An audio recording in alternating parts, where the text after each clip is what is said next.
friends, welcome to Kavithasamayalarai. இன்னைக்கு நம்ம பார்க்க போற ஸ்பெஷல் ரெசிபி நல்ல சுவையான கேரட் ஹல்வா. இந்தியன் ஸ்வீட் ரெசிபீஸ்ல ரொம்ப ஒரு ஸ்பெஷலான ஸ்வீட்டுங்க இது. நல்ல கலர்ஃபுல்லா க்ரீமி அண்ட் டேஸ்டியா இருக்கும். ரொம்ப ஈஸி அண்ட் குயிக்காவும் பண்ணிடலாம். அதுவும் பர்టిక్యులர்லி நம்ம ப்ரெஷர் குக்கர்ல இந்த கேரட் ஹல்வா ஈஸியா செஞ்சிடலாம். ரொம்ப நல்ல டேஸ்டா பெர்ஃபெக்ட்டா இருக்கும். வெறும் ஒரு 4-5 பொருட்கள் தான் தேவை. ரொம்ப ஒரு சிம்பிளான ரெசிபி. ஸோ புதுசாக சமைக்க பழகிறவங்க கூட ஈஸியாக கேரட் ஹல்வா டக்குன்னு பண்ணிடலாங்க.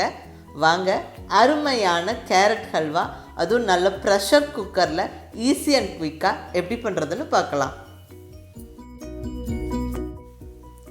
இப்போ இங்கே 1 கிலோ அளவுக்கு நல்ல ஃப்ரெஷ்ஷான கேரட் எடுத்து வச்சுருக்கேங்க. நல்லா கழுவி எடுத்து வச்சாச்சு. இதை நல்லா அந்த மேலே தோலெல்லாம் லைட்டாக சீவி விட்டுட்டு நல்லா துருவிட்டு நம்ம கேரட் ஹல்வா செய்ய ஸ்டார்ட் பண்ணிடலாம். ஸோ லேசாக அந்த மேலே இருக்கிற தோலை இப்படி சீவி விட்டுருங்க.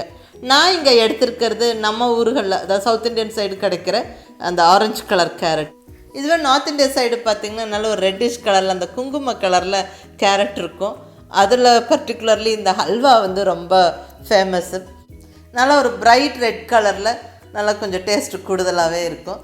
பட் மோஸ்ட்லி எல்லா ஊர்கள்லேயும் எல்லா நாடுகள்லேயும் கிடைக்கிற நம்ம இந்த ஆரஞ்சு வெரைட்டி கேரட்டு நம்ம நல்லா யூஸ் பண்ணி கேரட் ஹல்வா பண்ணலாம். ரொம்ப நல்லா டேஸ்ட்டாக இருக்கும். இப்போ அந்த மேலே தோலெல்லாம் லைட்டாக சீவி எடுத்துகிட்டு 2 சைடும் கட் பண்ணியாச்சு. இப்போ நம்ம துருவிக்கிறோம். அதாவது ரொம்ப சன்னமாக தான் துருவணும் அப்படின்னலாம் அவசியம் இல்லைங்க.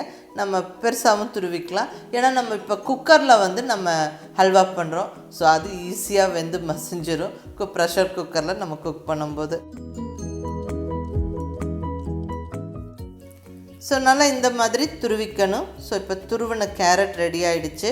நான் இங்கே 1 கிலோ அளவு கேரட்டை நல்லா துருவி எடுத்து வச்சாச்சுங்க. ஸோ இப்போ நம்ம கேரட் ஹல்வா செய்யறதுக்கு துருவின கேரட் ரெடியாக இருக்குது. இப்போ ஹல்வா பண்ண ஸ்டார்ட் பண்ணிடலாம். இப்போ இங்கே ஃபஸ்ட்டு ஸ்டெப்பாக 4 ஏலக்காவை இடித்து எடுத்துக்கிறேன். பச்சை ஏலக்காய் இது ஜஸ்ட் இப்படி தட்டி விட்டால் போதும்.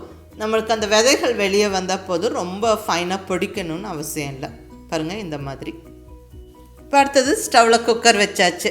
இங்கே குக்கர் சூடானதுக்கப்புறம் ஒரு சின்ன கப் அளவுக்கு நெய் சேர்த்துக்கிறேன். இதில் இடித்து ரெடியாக வச்சுருக்கிற ஏலக்காய்களை சேர்த்துடலாங்க.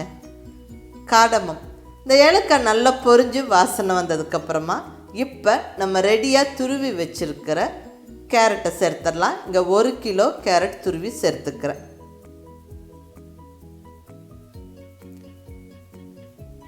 நம்ம குக்கரில் சேர்க்கும்போது நிறையா இருக்கிற மாதிரி இருக்கும்.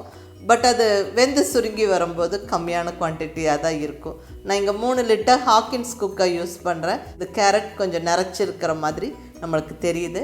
பட் வதக்கி அது வெந்ததுக்கப்புறம் ரொம்ப கம்மியான குவான்டிட்டி ஆகிடும். இது நல்லா வதக்கிடணுங்க. அந்த நெய்யில் அந்த பொரிஞ்ச ஏலக்காய் வாசத்தோடு சேர்ந்து இந்த கேரட் நல்லா வதங்கி அந்த வாசனை மாறிடணும். அதாவது அந்த ரா ஃப்ளேவர் போய் அந்த கமகமன் அந்த ஏலக்காய் வாசனை தான் வரணும். அப்போ தான் நம்மளுக்கு அல்வா வந்து நல்லா டேஸ்ட்டாக இருக்கும். இல்லைன்னா கேரட்டோட பச்சை வாசனை இருக்கும். ஸோ நல்லா ஃபஸ்ட்டு வதக்கிடணும். கண்டிப்பாக ஸ்டவ்வை மீடியம் ஃப்ளேமில் வச்சுட்டு ஒரு 3-4 நிமிஷம் நல்லா இந்த மாதிரி வதக்கிடணும். இப்போ பால் சேர்த்துடலாங்க. இங்கே 2 கப் அளவுக்கு பால் சேர்த்துக்கிறேன். கிட்டத்தட்ட ஒரு 300 ml பால் இப்போ ஃபஸ்ட்டு சேர்த்துடலாம். இது நல்லா அந்த வதக்கின கேரட்டோட பாலை சேர்த்து விட்டு இப்போ குக்கர் லிட்டை போட்டு விட்டுட்டு வெயிட் வச்சு விட்டு ஒரு 2 விசிலுக்கு நம்ம குக் பண்ணி எடுத்துடலாம். ஹை ஃப்ளேம்லேயே ஸ்டவ் இருக்கட்டும். 2 விசிலுக்கு குயிக்காக இந்த கேரட்டை குக் பண்ணி எடுத்துடலாம். கேரட் நல்லா மசிஞ்சு வெந்துடும். இப்போ 2 விசில் வந்து நல்லா அந்த ஸ்டீம் ப்ரெஷரில் திந்ததுக்கப்புறம் ஓப்பன் பண்ணுறோம். பாருங்கள், கேரட் நல்லா வெந்துருச்சு, நல்லா சாஃப்ட் ஆகிடுச்சு. இப்போ மறுபடியும் நம்ம ஸ்டவ்வை ஆன் பண்ணிடணும். இப்போ ஹை ஃப்ளேம்லேயே இருக்கட்டும். இப்போ நம்ம இன்னும் கொஞ்சம் பால் சேர்த்துக்கணும். இன்னொரு 2 கப்பு பால் சேர்த்துக்கிறேன். அதாவது நம்மளுக்கு 1 கிலோ கேரட்டுக்கு 1/2 லிட்டர் பால் தேவைங்க. அதில் பாதி அளவு வந்து நம்ம கேரட்டை ப்ரெஷர் குக் பண்ணும்போதே சேர்த்தாச்சு. மீதி பாலை இப்படி ஓப்பன் குக்கிங்கில் மீதி பாலை சேர்த்து விட்டு கேரட்டை நல்லா அந்த பாலோடு சேர்ந்து வெந்து நல்லா சுருங்கி வர வரைக்கும் வேக வைக்கணும். ஸோ நல்ல பாலில் கேரட் வெந்து திக்காகணும். இப்போ இந்த ஸ்டேஜில் நம்ம சர்க்கரை சேர்த்துக்கலாம். இங்கே ஒரு ஃபுல் கப்பு சர்க்கரை சேர்த்துக்கிறேன்.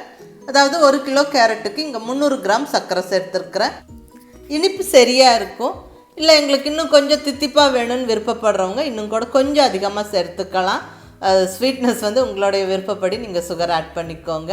இப்போ நான் இங்கே 1 கிலோ கேரட்டுக்கு 300 கிராம் சர்க்கரை சேர்த்துருக்குறேன். இதை நல்லா சர்க்கரை சேர்த்ததுக்கப்புறம் இன்னும் கொஞ்சம் லூஸ் ஆகி அதுக்கப்புறம் அப்படியே திக்காயிட்டே வரும் அல்வா. நம்ம அது வரைக்கும் நல்லா கிளறி விட்டு வேக வச்சுட்டே இருப்போம். இப்போ இதில் ஒரு 2 டேபிள் ஸ்பூன் அளவுக்கு மில்க் பவுடர் சேர்த்துக்கிறேன். நான் இங்கே எவ்ரிடே மில்க் பவுடர் யூஸ் பண்ணுறேன். இது வந்து நல்லா அந்த க்ரீமி டேஸ்ட்டு கொடுக்கறதுக்கு வேண்டி நம்ம மில்க் பவுடர் சேர்த்துக்கலாம், அல்லது மில்க் மைட் சேர்த்துக்கலாம், அல்லது கோவா சேர்த்துக்கலாம். இந்த 3ல் எது வேணாலும் சேர்த்துக்கலாம். இல்லை எங்களுக்கு இது எதுவுமே வேண்டாம் அப்படின்னாலும் இது ஸ்கிப் பண்ணிவிட்டு செய்யலாம். ஸோ நான் இங்கே ஒரு 2 டேபிள் ஸ்பூன் மில்க் பவுடர் சேர்த்துக்கிறேன். இது வேணும்னா சேர்த்துக்கங்க, இல்லைன்னா ஸ்கிப் பண்ணிவிடுங்க. இது ஆப்ஷனல். பட் சேர்க்கும்போது நல்ல ஒரு க்ரீமியான அந்த மில்கி டேஸ்ட்டு கிடைக்கும், ரொம்ப நல்லாயிருக்கும். அடுத்தது இங்கே ஒரு தாளிப்பு கரண்டியில் 1 டேபிள் ஸ்பூன் அளவுக்கு நெய் சேர்த்துக்கிறேன். நெய் உருகி வந்ததுக்கப்புறமா நல்லா உடச்ச முந்திரி பருப்பு ஒரு 10-15 முந்திரி பருப்பு சேர்த்தாச்சு. கூடவே ஒரு 7-8 பாதாம் பருப்பும் சேர்த்து நல்லா வறுத்து விட்டுறலாங்க. நல்லா கட் பண்ணின பாதாம் பருப்புகளை போட்டு நல்லா செவக்க வறுத்து விட்டு நம்ம கேரட் ஹல்வாவில் சேர்த்துக்கலாம். இது கூட நீங்கள் உலர் திராட்சையும் சேர்த்துக்கலாம், அது உங்கள் விருப்பம். நான் இங்கே வந்து பாதாமும் முந்திரியும் மட்டுமே வறுத்து சேர்த்துக்கிறேன். அவ்வளோதான், எல்லாம் சேர்த்து நல்லா கிளறி விட்டு இன்னொரு 4-5 நிமிஷம் நல்லா அது திக்காகிற வரைக்கும் கிளறி எடுத்துக்கிட்டால் அவ்வளோதாங்க, சுவையான கேரட் ஹல்வா ஜம்முன்னு ரெடி ஆயிடுச்சு. இந்தியன் ஸ்வீட் ரெசிபீஸில் இது நல்ல ஒரு ஸ்பெஷலான ஸ்வீட். இது நல்ல கலர்ஃபுல்லாக க்ரீமி அண்ட் டேஸ்டியாக, அதே சமயம் ரொம்ப ஒரு சிம்பிளாக அண்ட் ஈஸியாக செய்யக்கூடிய ஒரு அருமையான ஸ்வீட்டு. அது குக்கரில் பண்ணும்போது ரொம்ப குயிக்காக ரொம்ப சிம்பிளாக ரெடி ஆகிடுங்க. ஸோ இந்த அருமையான கேரட் ஹல்வா நீங்களும் ட்ரை பண்ணி பாருங்கள், அட்டகாசமாக இருக்கும். அதுவும் நல்ல சுட சுட கேரட் ஹல்வா ஒரு ஸ்கூப் வச்சு மேலே நல்ல ஒரு ஸ்கூப் சில்லுன்னு வெண்ணிலா ஐஸ்கிரீம் வச்சு சர்வ் பண்ணால் அட்டகாசமாக இருக்குங்க. ஒரு அருமையான டெசர்ட் அது. ஸோ ட்ரை பண்ணி பாருங்கள். இந்த சிம்பிளான ரெசிப்பியை ட்ரை பண்ணி பார்த்துட்டு எப்படி இருந்துச்சுன்னு உங்கள் ஃபீட்பேக் சொல்லுங்கள். பிடிச்சிருந்தால் லைக் பண்ணி ஷேர் பண்ணி கமெண்ட் பண்ணுங்கள். கவிதா சமையலரை சப்ஸ்கிரைப் பண்ணி என்னுடைய மற்ற ரெசிபிஸும் வீடியோஸும் பாருங்கள். தேங்க்யூ.